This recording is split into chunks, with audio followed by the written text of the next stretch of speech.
yun yung mga Politika lang yan, Jojo. Anong layunin nila? Destroyer. Tanggalin mo siya sa pagka-kandidato sa 2020 kasi siya ang pinakamalakas eh. Walang iba eh. Either you kill her, remove her from office, disqualify her. Impeachment results into conviction kung manalo, which will mean mati-disqualify Yes, ka to run for any public office. Yes, wala na. Tapos Hindi na dinimanda nila ng qualified, kriminal. right. Anong resulta nun? O makukulong ka. Pag nakulong ka, di ka na-impeach, di ka na-convict sa impeachment, ibig sabihin, paano ka makakampanya nakakulong ka? O yun ang ultimate goal. Call now to have it to start already. Di lang ako, they filed a petition in court. Yes, Directing, directing the Senate to to proceed. Sa akin, malabo yun. Malabo yun kasi, unang-una, yung Senado, nung tinanggap nila yung articles of impeachment, few hours before, adjournment, hindi mo naman basta makukulpi nung wala ka mga rules and regulations. Kailangan pagkakalaan mo rin yun eh. So, hindi mo sila masisisi. Kaya they can use that argument. But actually, between us and between our viewers, Of course. ang katotohanan kaya nadidelay yan, dinelay talaga nila yan. Because takot sila. Nayanig ang administrasyon, pati na ang mga nasa kapangyarihan, ang magiging reaksyon ng taong bayan kung itutuloy nila yung impeachment. Naaalala nila yung 1.8 million na pumunta sa Luneta, naaalala nila yung 1 million pumunta sa Bacolod, Davao, Iloilo, Pagadian, against impeachment. Kaya talaga sinadya nila yan. Kung ano na lang mga excuse, pero in the long run, yun talaga ang dahilan. Talagang dahilan, ha? Takot sila. Leading yata are the Tulfo brothers, no? And, Kawawa naman ang Pilipinas. Alam mo, iba yung Tulfo, ganun ba? Bira sila ng dynasty, pati yung isa sabi niya, papakulong na yung mga dynasty, pero sila dynasty tumatakbo. Ano ba yan? Okay. Ano ba? Kaya alam mo, gusto ko abolish na talaga ang Kongreso eh. Really? Revolutionary government ang gusto ko talaga. Revolutionary Di ba ako nag-advocate? Oh, RevGov? Yeah, RevGov muna. Temporarily. Kasi nga mukhang, Wala di ba, na. perception, ang Kongreso di umano. Rightly or wrongly, pinaka-corrupt. You are spending billions of money to sustain the Congress. Tapos sinasabi natin, wala namang ginagawa, kesyo ganyan. Siguro sarado muna natin. Mag-revolutionary government tayo. Bigyan na lang natin sa presidente muna ang power to legislate. Nakaw man ito, at least isa lang magnanakaw. Pag ito, 300 mahigit. O biro mo, kung yan ang perception, di ba sabi ni Tony Lopez, Congress is the biggest criminal syndicate. Yan ang sabi no. At maraming naniniwala doon. Yes. Tama man o mali, yan ang perception. That's correct. Ibig Parang sabihin, martial law na rin yan eh. In essence. Kasi Essentially, right it is. now, meron tayong 3 branches of government Yes. na nagbubungguan. Yan ang isa sa mga dahilan kung bakit hindi tayo nagte-take off eh. Kanya-kanyang Yes, kanya-kanyang gibaan eh. Samantala kung nag-iisa ka lang, magagawa niya lahat. Walang constitutional constraints na tinatawag. Yeah. He can do everything. Kaya para sa akin, I've been advocating that for I think 30 years na. Give him the powers of legislation, executive, bigyan mo na sa kanya para he can do everything he wants. Give him 15 years. Siguro naman 15 years. Oo, 15 years. Tapos saka mo ibalik ang Kongreso. By that time siguro okay na tayo.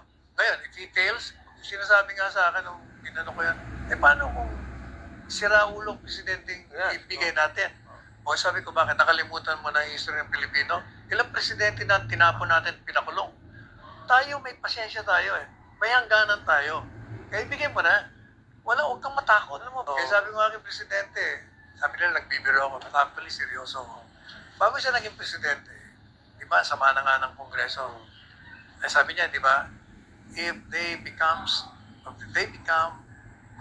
an obstacle to what I want for this country, I will abolish Congress. O, sabi ko nga sa kanya, hindi lang i-abolish, alam mong gawin natin? Talagang mga corrupt lahat ng mga yan. Kumuha tayo siya ng island, itapo natin sila lahat doon, wala na tayong gwardya-gwardya, palibutan natin ng mga buhaya. Anyway, they are in the same class. Dalawang family. Doon lang yan. Bahala sila sa buhay nila. Kung tataka sila, lagyan na lang natin ng mga bigas, magluto na lang sila, Magluto na magpatayin sila, na lang oh. sila doon. Bakit Kasi- hindi naging successful ang federal system? Bakit nga hindi naging successful ang Hindi po, federal? hindi nakapasa sa Senado. Bakit hindi nakapasa sa Senado? Kasi yung mga senador mismo tatamaan.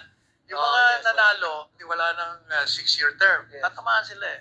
Against their interest. That's right. Kaya wala, nangyari. So you think it's about time that talagang maybe after this election we go and change the constitution? Oo. Ha? Para, alam mo, mag-change ka lang ng ganon-ganon, the same people will come in. Kaya kailangan revolutionary ko. If you look at the reaction ng mga nanonood sa akin sa TikTok, sa programa ko, it's gaining traction. Rep na lang tayo. Mhm. Eh kasi nga nakikita nila yung practicality sa wisdom of having it. Yeah. So it doesn't matter to me whether it's McCoy Jr. will do it or anybody else. Anybody Basta will do bigyan na lang natin. Give him all the powers in the world, all the leeway, para he will have no more excuse to fail. Yeah.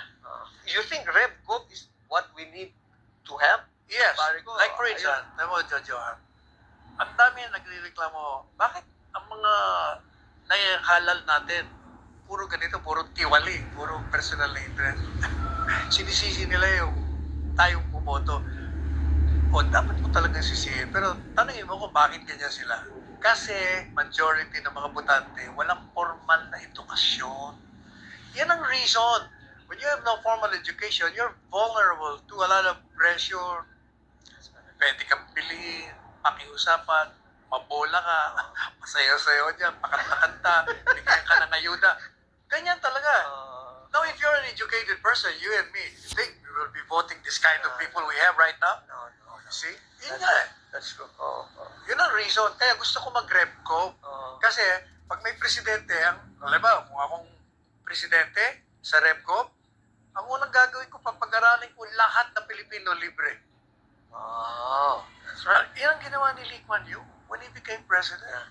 He educated the entire Singaporeans. Kaya look at them. Yes, Na bansa, oo. pero they're Oo. economically powerful. I was there Na- on 3 adjectives, no? Tatlong bagay na maganda, no? That would define a good politician, a good public servant. Ngayon si politician na lang, sige. Public servant. There are 3 things that you want in a public servant, you think. That would make him an epitome of a really good man for the people. Eh, unang-una dapat honest siya. Honest. Honest. You know, number 1, honest. Number 2, dapat meron siyang disiplina sa sarili niya. Discipline. Pangatlo, dapat competent siya sa field. Not necessarily in that order. Oh, not necessarily. Kailangan yung tatlong yun. Tatlong yan. Kailangan Honest. kasama yun. Discipline And competent. Okay. Competent. Hindi, alam mo ba, gabi-gabi, pati yung asawa ko palagi ko hindi niya alam. Kasama sa dasal ko na bigyan ng wisdom, enlightenment, ng mga opisyalis ng ating bansa.